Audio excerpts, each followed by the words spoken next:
I'm Danielle, and welcome to This Enchanted House. Today we are talking about creating a shopping list and how having sort of a general list of what you want to do with your house or your style or your aesthetic can help you when you're out shopping. This is more geared towards secondhand and vintage shopping, but it can also apply for like first-hand shopping and the like. So you should have just a general idea of what you're looking for. Things that you know you want to put in your house or your life. And so when you're out and about shopping, or when you go on a shopping trip, or when you go to a flea market or an antique store, or even when you're shopping online, it helps you kind of focus, I guess is the best way to put it. Now, admittedly, mine's list is pretty long, and yours may be longer or shorter, but I figure I'd share with you the things I look for, especially when I'm doing estate sales, but also flea markets, antique stores, garage sales, eBay, etc. Any place I'm looking at something that's secondhand. So my list is usually kind of in these very loose categories. The first category is old books. I am an English major and a bookworm, and so old books speak to me. I love to have them around the house, but I am very kind of particular about what I'm looking for. The first category is I do look for vintage cookbooks because they can be really interesting and unusual, and also my sister who likes to bake also collects them, so I'm going to get to a little more on that in another category. But so like my most recent one, I got this Lucklow's German cookbook, which is Lucko's. I'm pronouncing my German's really bad.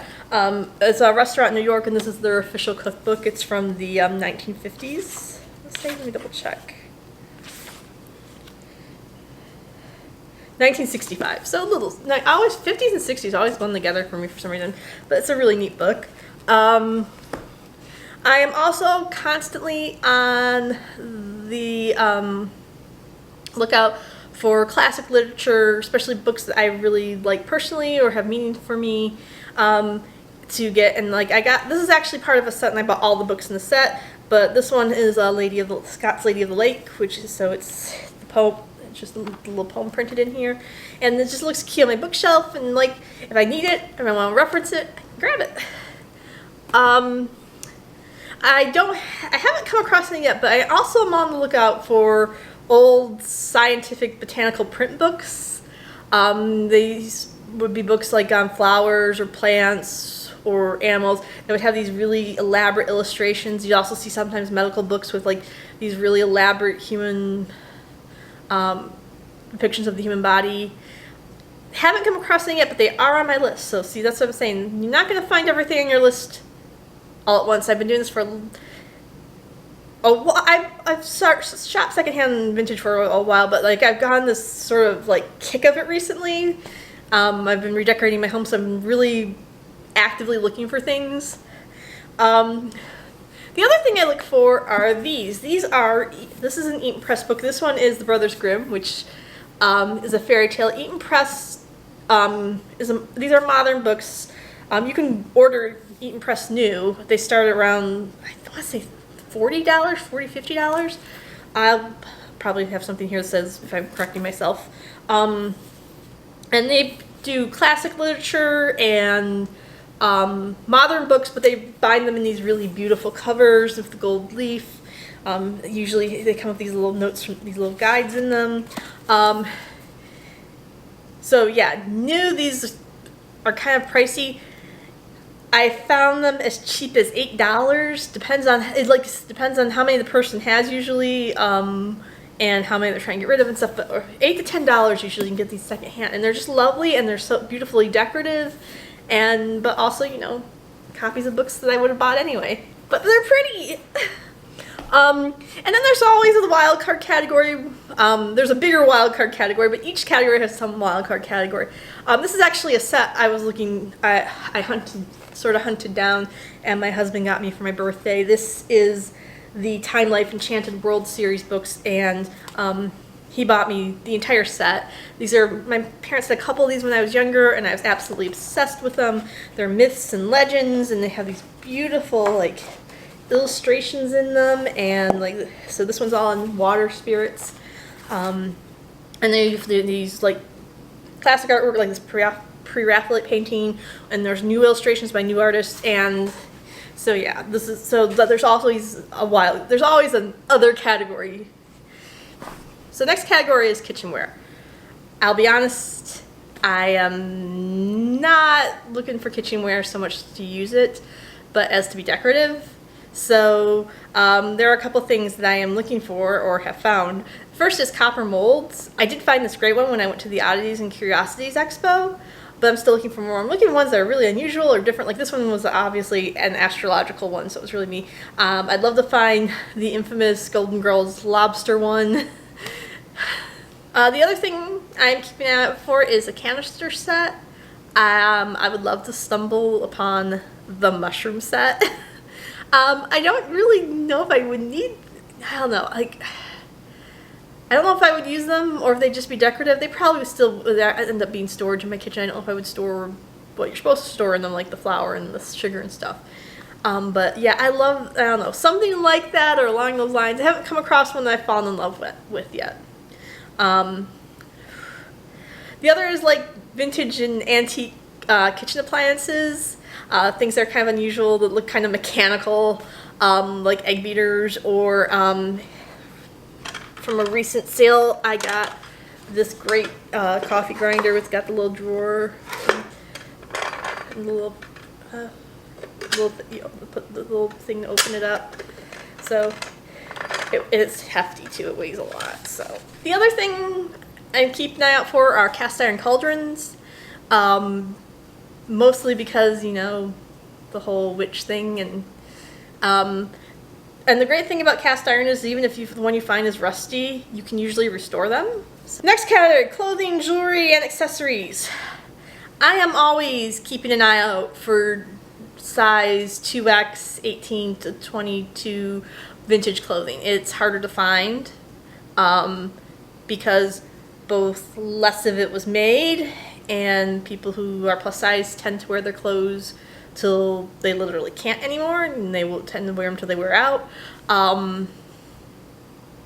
But I always keep an eye out, and also since we're talking secondhand, sometimes thrift stores, it's not necessarily vintage. There is a slight improvement on finding plus size clothing at thrift stores, though there's still a great disparity. Like when I go to my local thrift store, they have like, I want to say 10 or 11 rows of regular size, like this is a big warehouse, huge, like it used to be a Staples, big huge, like take up half the store rows for regular size, and then there's 2 rows of plus size, and it's really more like 1.5 because the other half is like the odd and then like lingerie and stuff, that pajamas category.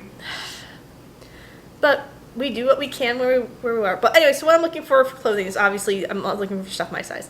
In the category of kind of keeping an eye out for other people is 60s and 70s vintage accessories and clothing for Aurora. That's really where her style is heading right now. And then the other thing is I always look out for vintage accessories like gloves and hats and scarves. Jewelry, of course. Jewelry is, if you're at a house and there's someone who has a lot of jewelry, always go through it. You never know what you'll find. I'm going to see if I have a picture of these really cute little steampunk earrings I got at an estate sale once, so you never know what you're going to find. Speaking of steampunk, I do look for things that I can use for steampunk, either in my decorating or for when I dress up in steampunk. Obviously clockwork and clockwork pieces. Recently from a estate sale, these are for decorative. There's no way I could wear these, they're heavy, but I got these great gears, and they're sitting out on my shelf now in my dining room. But stuff like that, so vintage machinery, old military, and those categories, something I missed out on. But it's okay. That's, you know, you're gonna miss something. It was one of the estate sales in their listing. They showed they had a World War II radio complete with a little headset, and it was gone by the time I got there. But that's the kind of thing I went to the sale for. So Medals, but non-military. There is an issue with what's called stolen valor, which is where you wear medals that you haven't earned, and like the military, like Purple Hearts or stuff like that. So if you want to do a military look and want to have all the medals, look for athletic medals or academic medals or stuff like that. It'll pass usually. So a lot of times you'll find things with like laurel wreaths or like stars or stuff like that. And yeah, it's not those, and they're actually more, I think, more common to find too. Honestly, I found them more often than I found military medals. I always feel a little weird buying someone's military medal. It seems like that should stay in the family, but that's just me. I also look for vintage science equipment. One of my favorite finds was this vintage microscope I found at an estate sale, and it's like heavy metal and it's all components are brass. It still works too, technically, so it's a bonus there. But yeah, some vintage medical and science equipment. Another thing that could be decorative, steampunk, or possibly pending, used to create an accessory. The next category is dollhouse miniatures. I am a big dollhouse miniature person. I've been doing it for years. I already have a pretty good collection, but whenever I see them listed at an estate sale, it's usually a reason for me to go to that sale. I also, local miniature clubs will often have garage sales where members can bring their stuff there maybe that they're not going to use or some extra stuff and sell it off, and usually spend that money right there to buy other miniature stuff. But I do keep a lookout. One thing that I did find at the estate sale, they had these, someone had done the little miniature village that's put out by Greenleaf, and it's missing the window, but it's honestly just sitting in my house right now and being cute and two-door, and it's a little cottage and it feels cottagey. But speaking of little cottages, I also got this little series of ceramic cottages that also I've got out. But dollhouse miniatures, I'm a little more measured usually, because it's like, so if it's something I already have, I'm gonna know. If it's something I can't picture using for a project right away, I'm gonna know. But yeah, so. Next category is china and servingware. I'm just kind of separated this off from kitchenware. I'm always on the lookout for interesting teapots and teacups, because one, to be decorative, but also I know people who do teas, and sometimes I want to do teas, and teacups can be a great gift too. I also look for servingware, especially platters. Platters are a very great all-purpose. You know, you can lay out some cheese and crackers, or make a fruit tray. If you're entertaining, they're useful in that sense. The other thing that I was on the lookout for, but will probably be no other, is a new good china service set. I've never been thrilled with the one I have, and so I've always kind of been on the lookout for one. But and this is a rule you you maybe gonna hear is, yeah, I absolutely had to love it. And recently I came across one that I absolutely love, and I got it. And this is a plate from the set. I hope I'm holding that up right. Yeah, this is Royal Staffordshire. This is Royal Staffordshire china. It's made in England, and the set was complete. Some of the pieces have a little bit of cracking in the glaze, but not bad. So I can use it for when I have like holiday dinners and stuff. And I know not everyone, I don't know. Having a good china set is great. I know people feel like, oh, it feels too good to use it. You can use it and just take care of it, and it can kind of plus up any meal. So, but yeah, that's something that was on my list that no longer is. I can't buy myself another set now. I might be, maybe if I was looking for an everyday use one, but then I'm not. This was not be an everyday use one. You're looking for something with thicker plates, different kind of glazing treatments and stuff like that for every day. So I guess maybe I could still get an everyday one. Maybe. The other thing in this category that's a little different and could fall on, actually I could put on a lot of different categories, is my husband is really into cocktails, and in particular tiki, and making tiki drinks. And he has a collection of tiki mugs. Most of them are contemporary mugs done by contemporary artists, but I always keep a lookout for the vintage things. And some of the ones I've got him is, I've gotten him this kind of very classic-y looking ones from the Aku Aku in Las Vegas. And then I got this tiny sort of little one. I'm not sure where this, it says it was made in Japan, but so I don't know where it's from originally or what it was used for originally, but it's like a little shot glass. The next category is decorative. And that's just it sounds a very general catch-all category, but I know what my style is and I know what I'm looking for in terms of decorating my house. I'm always looking for interesting things like this lovely lady who I recently acquired back here. Also like statuary, pictures, picture frames. Buying picture frames secondhand is a great way to get some really different and unique picture frames. So like art, and then also like recently I got this little Jane Austen style picture from a friend's garage sale. Thank you, Bernadette. So, but I have generally I know what styles I'm looking for. I'm looking for very cottage, very Studio Ghibli, Runaway into the Woods. I also love Art Nouveau and have Art Nouveau in like my bedroom and my bathroom mostly, though I do get this great mirror lamp thing that is down here because the colors work down here. I also look for things that are kind of medieval looking. Originally the dining room was going to be all medieval. It's going to be like a medieval great hall, but it's kind of evolved into something else over time. But there's still some medieval elements out there, and when I came across this guy, I was like, oh yeah, I have to have him. And so he's a conquistador knight type figure, so I don't know if it's necessarily medieval. I'm not having the moment now, but you get the idea. So those are sort of the decorative things I look for. Next category is things for people I know they will like. They're now that I've been doing this and I've always kind of shopped this way, but recently I've started posting these things on my Facebook and my Instagram, and my friends and family have been seeing them and say, hey, if you happen to see this, can you get one for me? I'm like, yeah. And so like I said, my sister's really into baking, and she's really kind of gotten into trying out vintage recipes and like some of the, like the ones that use like nothing but Jell-O or stuff like that. So when I see those kind of books, I grab them for her. I'm also trying to find vintage bakeware for her, but I'm not had as much success with that. For my husband, I am always on the lookout for tiki mugs and things like that.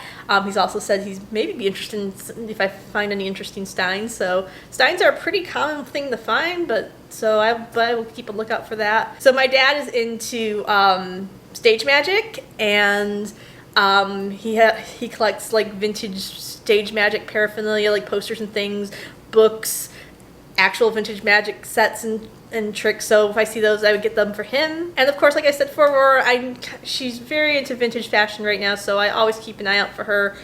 Since she's my shopping partner, if I see a sale beforehand, usually I will see if she wants to just come with me. Vintage shopping for yourself is fun, but finding presents for others is kind of like a whole other level of reward. So the last category is I didn't know I needed it. The big rule I have when buying for myself, at least, is I have to love it. It has to be something, I see it and I fall in love with it, and it's like, I know exactly where I'm going to put it, I know exactly what I'm going to do with it, or I will regret it for the rest of my life if I don't walk out of here with it. So, well, there's a ton of neat stuff at sales that I just,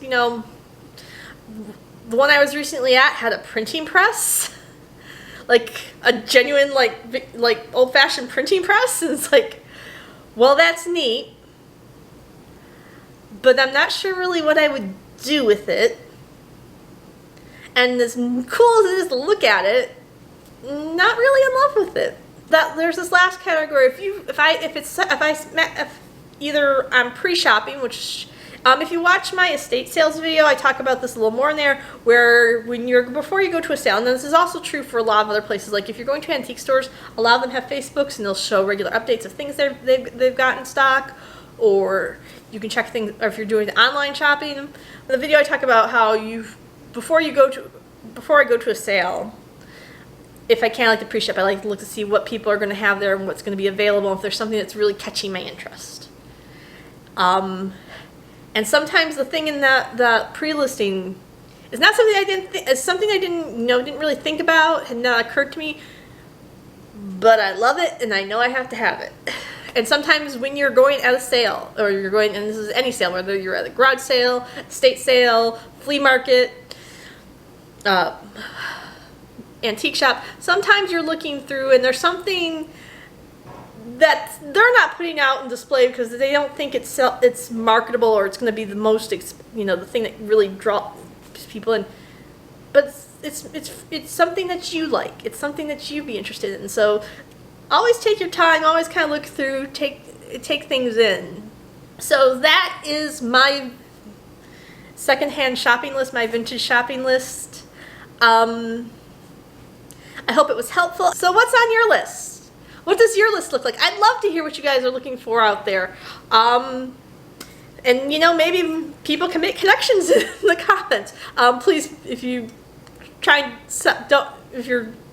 going through the comments, please use a modicum of caution, obviously, because it's online. But yeah, I'd love to hear from you guys. So leave me a comment below. If you like vintage stuff and you like estate sale finds in particular, I post them regularly on my Instagram, and I'd love to see you guys over there. And you can check out, usually right now I'm doing one sale a week-ish. It depends on the week, obviously. Sometimes I'll do 3 sales in one week, sometimes there'll be no sales, but it's regular content. It's really all the interesting, cool things I find.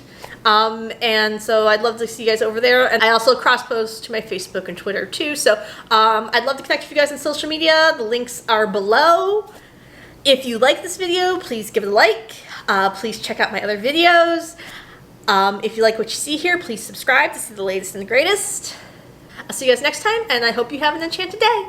Bye!